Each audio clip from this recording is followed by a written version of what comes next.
5 रुपए में पाया, 5 रुपए में उसने भी चुराई होगा कहीं ना कहीं से।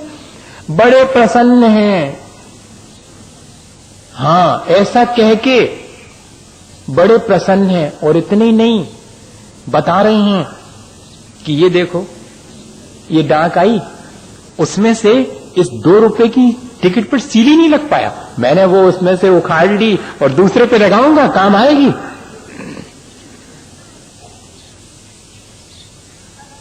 अपना ईमान जिसे सस्ता है और बाकी धन महंगा है, वो बहुपरिग्रही। ठीक, जो धन का सदुपयोग ना करे वो बहुपरिग्रही, और जिसके लिए ईमान से ज्यादा बड़ा पैसा है वो बहुपरिग्रही। अब आ जाएगा जल्दी समझ में, ताकि बचे अपन इनसे। हम कोई कमेंट नहीं कर रहे हैं, हम ये थोड़ी कह रहे हैं कि आपके लिए थोड़ी कह रहे हैं, ये कह रहे हैं कि अगर अपन ये तो ऐसे हो जाएंगे, अपन गड़बड़ वाला मामला है, समझ में नहीं आता एकदम। और तीसरी चीज, मौसी ने बुलाया शादी के बाद बेटे बहू को, दोनों गए हैं वहां, और मौसी ने क्या दिया है? चैन दी है दोनों को। चैन, हाँ वो चैन शब्द चैन है वो, लेकिन बेचैन कर देती वो बहुत, चैन जरूर है वो। हाँ, अगर वो कोट के वो कॉलर के ऊपर रहे तो बड़ा चैन मिलता है, और उसके भीतर रहे तो चैन नहीं मिलता उसमें, ये भी है। 4 लोगों को दिखती रहे तो बड़ा चैन मिलता, नहीं तो बेचैनी कोई दे के नहीं अगर। वैसी वो चैन वो दे दी। अब आ रहे हैं जनाब, बस में बैठे और 4 लोग और बैठे रिश्तेदार। बताना कितने वजन की लग तो रही है महंगी, अरे इतनी महंगी नहीं होगी, हो सकता पॉलिश की हो, उसमें क्या डिस्कशन चल रहा है, कितने की होएगी, कैसी है। ए भैया, जो दूसरे की भावना और त्याग से ज्यादा मूल्यवान वस्तु को माने वो बहुपरिग्रही। बस ये 3 चीजें हैं बहुपरिग्रही होने की। जो चीजों का सदुपयोग ना करे, जोड़ जोड़ के रखे, वो बहुपरिग्रही। अकेले जोड़ के रखने वाला बहुपरिग्रही नहीं होता, जो सदुपयोग ना करे वो बहुपरिग्रही। और जो अपना ईमान खो दे, वे ईमान तो सस्ता माने और चीजों को महंगा माने, धन पैसे को, वो बहुपरिग्रही। और जो दूसरे की भावनाओं की कदर तो करे नहीं। मौसी ने दी है ये तो नहीं कहा एक भी बार, कितनी भावनाओं से उन्होंने दी होगी, कितने त्याग किया होगा, नहीं कितने वजन की है, कितनी महंगी होगी, तो लो। ये हम पहचाने अपने जीवन में कि किस तरह हम अपने जीवन को बना रहे हैं अपने हाथ से, और हम कहाँ जाएंगे, कैसा हमारा जीवन आगे बन जाएगा। आचार्यों ने इसीलिए ये बात लिखी कि बहुत जहां अल्प पाप करने से कार्य चलता हो, बहुत मत करना। जहां अपनी आवश्यकता थोड़े में पूरी होती हो, वहां पर ज्यादा आसक्ति मत बढ़ाना, तो अपन आराम से इस चीज से बच जाएंगे, नरक से बच जाएंगे।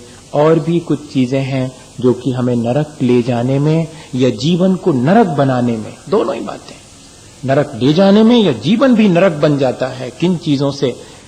लिखा आचार्यों ने कि जो अशिष्ट आचरण करता है वो अपने हाथ से अपना नरक निर्मित करता है। आचरण हमारा अशिष्ट नहीं होना चाहिए किसी के भी प्रति, किसी को भी हम क्षुद्र न माने, किसी का हम तिरस्कार न करें। ये चीज हमारे आचरण में शामिल हो। अशिष्टता किसे कहते हैं? जो अपने आप को सब कुछ माने और दूसरे को कुछ भी नहीं माने। और जेंटलनेस किसे कहते हैं? जो सबका ख्याल रखे, सबके प्रति प्रेम भाव रखे। और फिर कह रहे हैं जिसका गुस्सा पत्थर के लकीर के समान, जो बद्ध बैर हो, अर्थात बैर को बांध लेने की आदत जिसकी हो वर्षों वर्षों तक, समझिएगा वो अपने भीतर उसने नरक निर्मित कर लिया, कोई और नहीं करेगा उसके लिए, उसने खुद कर लिया अपने हाथ से। ऐसा पत्थर के समान कठोर क्रोध अगर कषाएं उसकी हैं, दया शून्य होना नरक निर्मित करना है। जब हम दया से शून्य हो जाते हैं तब भी हम अपना नरक निर्मित करते हैं। दूसरे को पीड़ा पहुंचाकर ये दूसरे की पीड़ा देख करके मन ही मन प्रसन्न होना, बढ़िया रहा, भोगो बेटा, लो। अब वो तो वैसे ही दुखी है अपने कर्म से, आप प्रसन्न हैं कि अच्छा हुआ। भैया शत्रु की नहीं चाहना चाहिए, मित्र की तो छोड़ो, शत्रु की भी क्षति ना हो, और अगर क्षति हो तो कम से कम प्रसन्न तो नहीं होना, शत्रु की क्षति में भी प्रसन्न नहीं होना। ये परिणाम हमारे कितनी जल्दी गड़बड़ा जाते हैं, इसकी सावधानी रखना। और कहते हैं त्यागी व्रती साधु जनों के बीच आपस में फूट डाल देना, इनकी उनसे उनकी उनसे बहुत करते हैं लोग। इस महाराज के पास उस महाराज करेंगे और उसके पास जाकर के कि महाराज वो तो आपके बारे में ऐसा कह रहे थे। अब देखना, अपने मन से उनके बारे में कहा, यहां से उनके मुंह से अगर कुछ निकल गया तो वो वहां ट्रांसफर कर दे, उसका उलट पुलट आशय लेकर। कई लोग यही करते रहते हैं, आपको नहीं मालूम उनका काम ये अपने हाथ से अपना नरक। साधु सज्जन पुरुष हैं, त्यागी व्रती हैं, मुनिजन हैं, उनके बीच फूट डाल देना, उनके बीच आपस में विरोध पैदा कर देना, इसमें रुचि लेना, इन सब चीजों में क्या कहते हैं देखें, अपन उनकी चर्चा करेंगे, देखेंगे क्या कहते हैं। ये क्या है?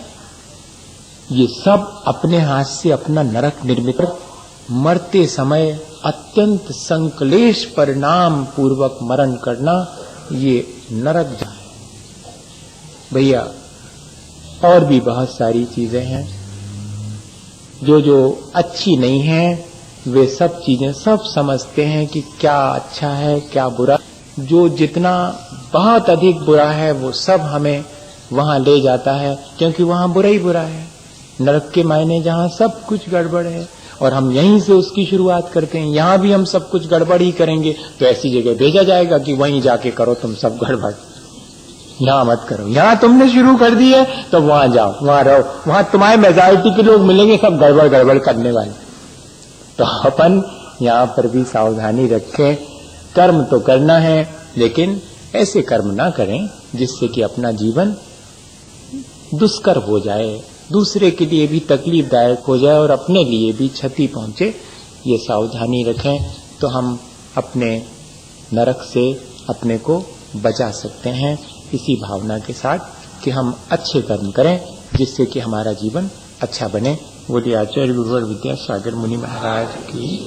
हे गुरुवर शाश्वत सुख दर्शक यज्ञ स्वरूप तुम्हारा है, जग की नश्वरता का सच्चा दिग्दर्शन करने वाला है। जब ऋषियों में रच पच कर गाफिल निद्रा में सोता हो, अथवा वह शिव के निष्कंटक पथ में विषकंटक बोता हो।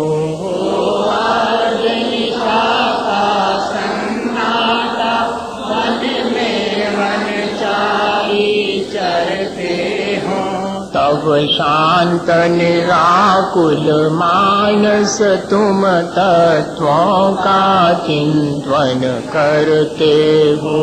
करते तप शैल नदी तट पर तरुतल वर्षा की झड़ियों में, समतारस पान किया करते सुख दुख दोनों की घड़ियों में।